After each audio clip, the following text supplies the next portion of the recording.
let me talk about the skills, and I will refer to what Merritt Merriman said about the fantastic qualities of image interpretation. And just let me say what Jeff said in other words. You know, how many of you who know who Donald Knuth is? Donald Knuth, Knuth. You know. Okay, software engineer. Donald Knuth is the father of algorithms. And he said, he has a beautiful definition of an algorithm. An algorithm is what one man tells another person what the computer should do.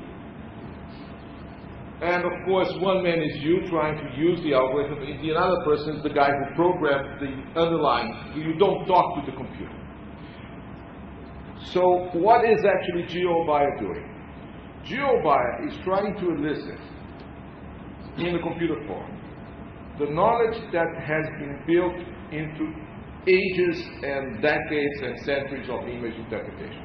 So in that sense, what the skills that you need, it's both the skills of an image interpreter that you get in traditional like surveying photogrammetry, and the ability to explicitate those skills, and that's why you have the problems of semantic nets, and then you have the issue about data mining algorithms, which in the end, so you need to teach Eobia, much as you say Donald Knuth algorithm. You need to think about who was this human being that developed the algorithm I'm using. What was the motivation of this human being? Why do we have this strange semantic net in cognition? There's a reason for it. The reason for it has to do with artificial intelligence.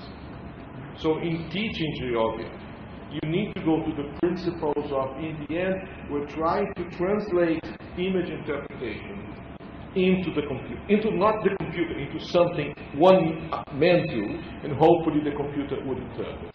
So the skills we need are multidisciplinary. Image interpretation on paper. Thank you. That's awesome. Oh, that's so great. There's so much you can do.